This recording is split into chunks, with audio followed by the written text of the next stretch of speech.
I'm going to preheat the oven to, was it 325? 325.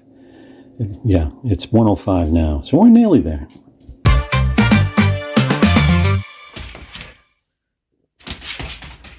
Hey, I was at Dollar Tree and I came across some cornmeal.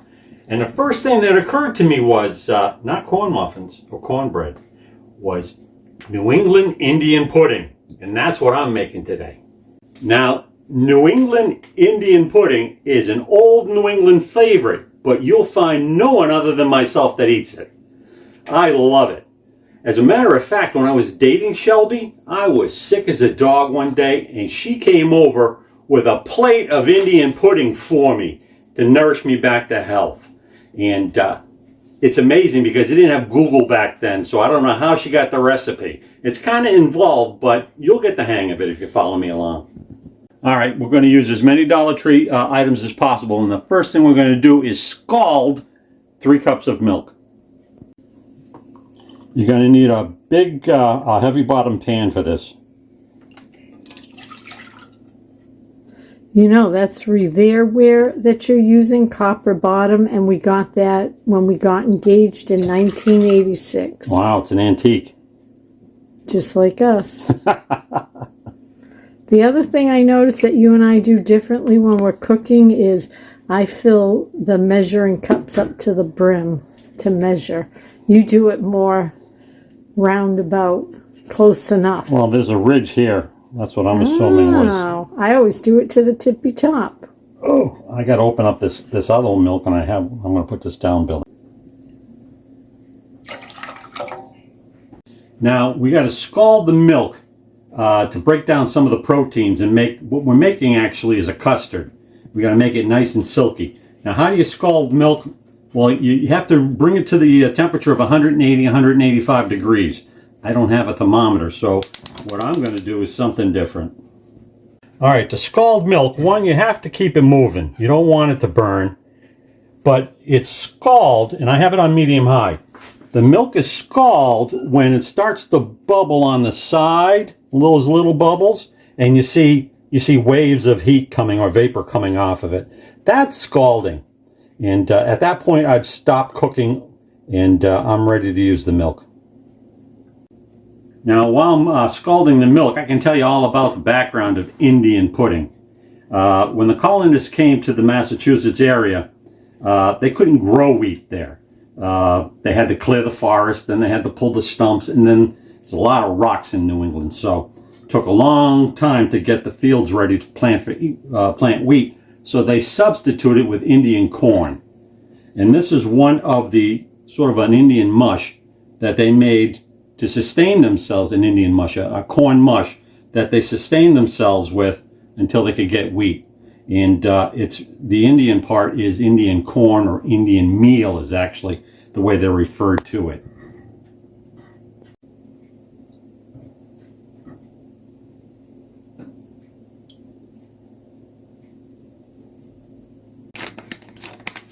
This is resealable, so it's pretty good. Yeah, that's not bad looking. Oh, here, did we show that? You got this at the Dollar Tree. Yes, the Dollar Tree. It's Neufeld's gourmet coarse cornmeal enriched. It's a nice little package out of New York State. We got the steam coming up.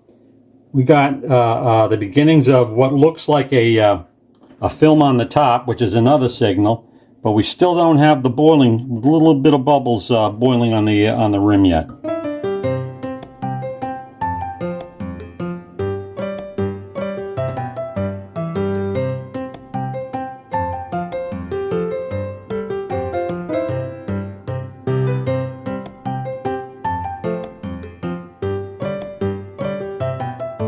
All right, we don't want this to start to boil.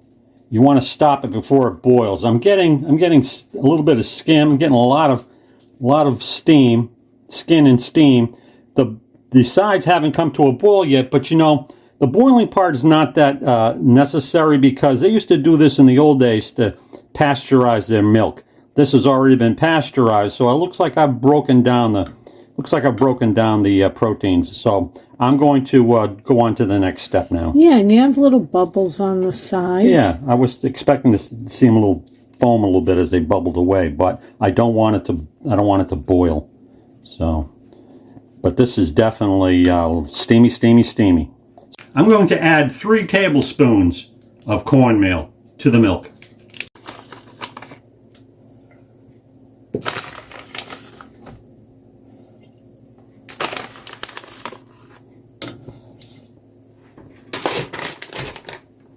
Whisk that in. Whisk? Do you need a whisk? Well, mix it in. Excuse me, Miss Cora. That's not your hat. You got plenty of toys. Can Mommy have the hat? Thank you. And to that, I'm going to add 1/4 cup of molasses. Molasses was big in New England because of the rum industry back in the day. So there was plenty of molasses to sweeten things and give them taste.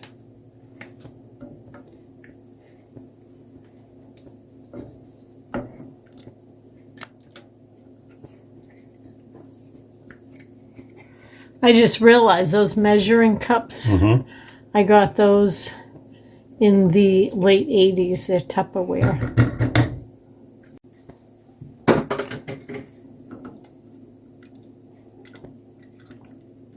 Now we're just going to stir this mixture until it thickens up a bit. Then we're going to take it off the flame.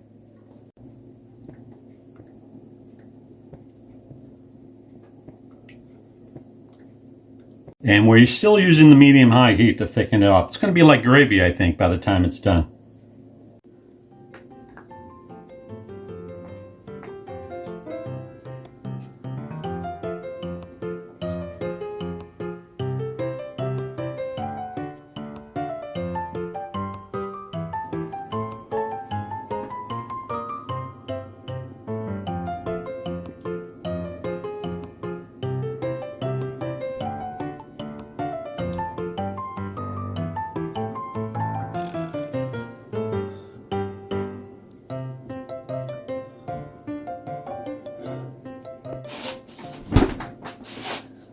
While that's cooking, I'm going to butter a casserole dish. You need this recipe. You're using about a 1-quart casserole dish.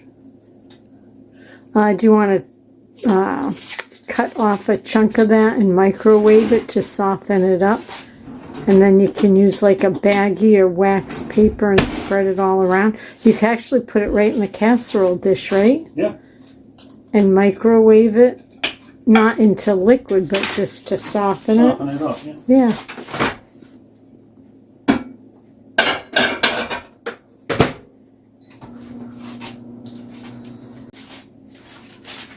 I got parchment squares from the Dollar Tree I'm going to use. And mix that butter around.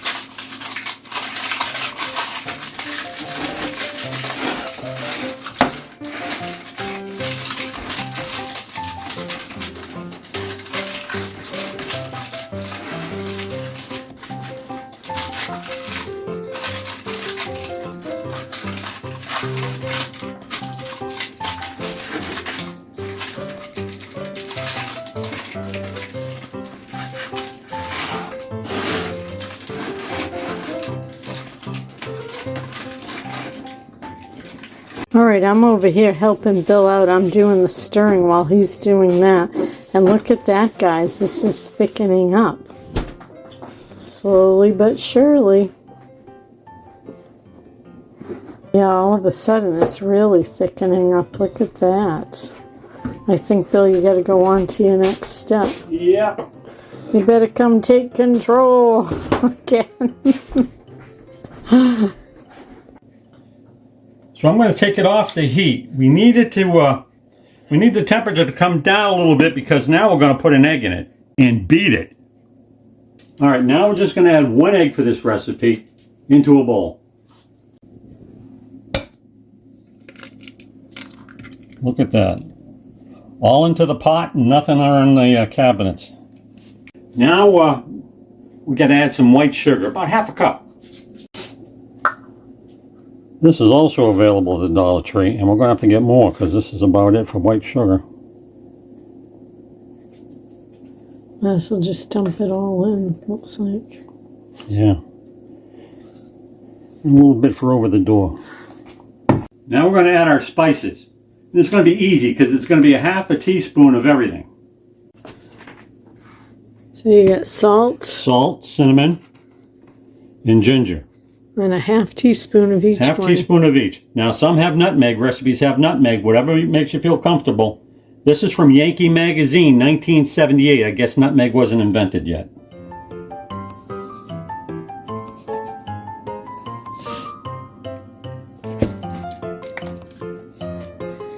You can get ginger at the Dollar Tree, right? Mm-hmm.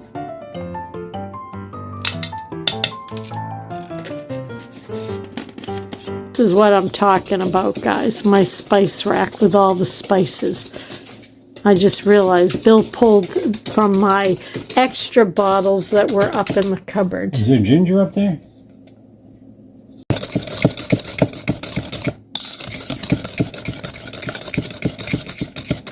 That looks similar to what's in the pot. Just by the egg and the spices. Now, talking about the big pot over here, we got to temper this egg mixture with just a little bit of the hot sauce here.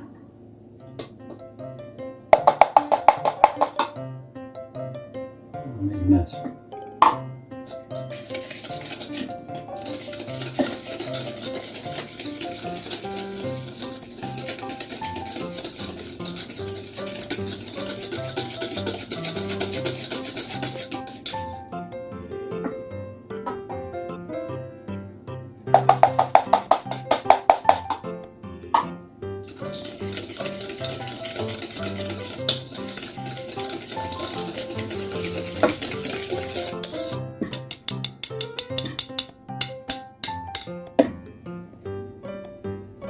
Now we put everything into the big pot.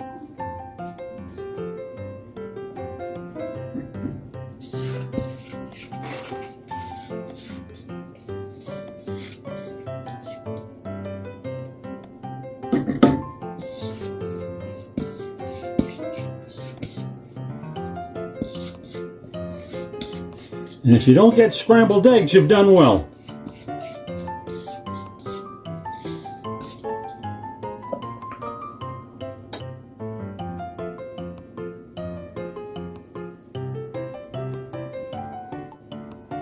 Now, does it have to go back over the heat? No, now it goes in a casserole dish.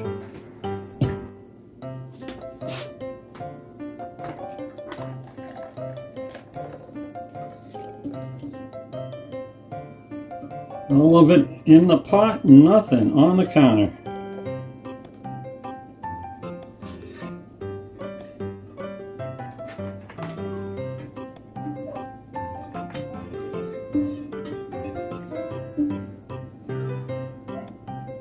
Goes in the oven. Remember, it's at 325 for 30 minutes. And it won't be done then, but that's the next step after 30 minutes.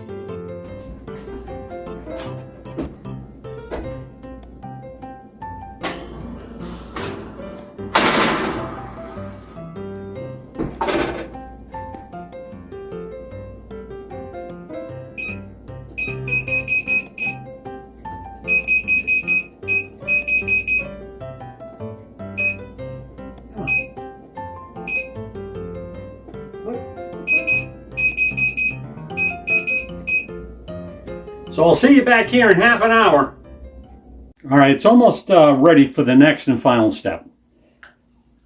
After half an hour, you got to put in a half cup of cold milk over the top with 2.5 tablespoons of butter. Doesn't say to melt it, so I'm just going to plunk it on the top because it says specifically cold milk. All right, I see the timer says 53 seconds. Clock on the wall says it's 2 o'clock. I'm going to take it out anyway. Oh, nice. All right. So I'm just going to plunk some butter. About how much butter was that? 2.5 tablespoons. Dot it like, a cake or whatever, I guess. Yeah, exactly. But it didn't say melted butter, so No, didn't say melted butter. Just, that makes sense, breaking it up. but it did mention cold milk. Half a cup of cold milk to the top.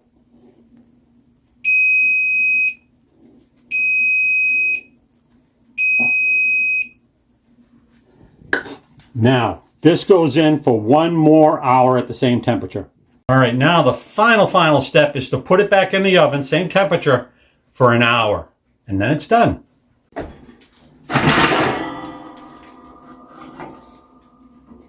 Everybody has a different recipe, different sizes. This is for a quart. Mine came from Yankee Magazine, 1978, which should be the authority. All right, it's been an hour, and now we can take our pudding out.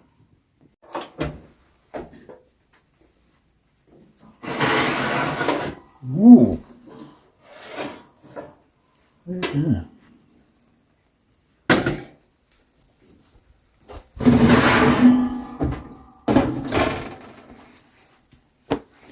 Not bad looking. Smells good. Yeah, what we got to do is we got to wait for it to cool down for about an hour. And then when you go to eat it, you heat it up again. And you can have ice cream and whipped cream with it if you'd like. All right, this is my recipe that I found. Now, if you're not from New England, but you had Indian pudding, you probably had it on your visit to Boston at a place called Durgan's Park. They have their own recipe, and you can find that online as well. Remember, these recipes can be for a lot of people or for a few people. It goes by the quart dish that you're working with. Well, it smells absolutely delicious, and it made a good quantity, I feel like, with not a ton of ingredients. I'll be back in the next clip tasting this. For you, that's immediate. For me, it's going to be maybe tonight.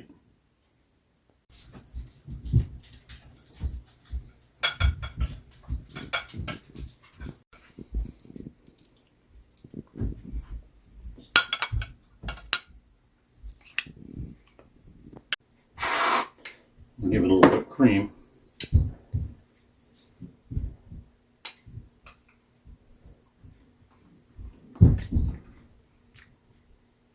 Very good. Tastes like a loose bread pudding with a strong molasses taste to it. I love it. If you'd like the recipe, just leave a comment down below, and we'll send you the specs out. Right, Mr. Brent?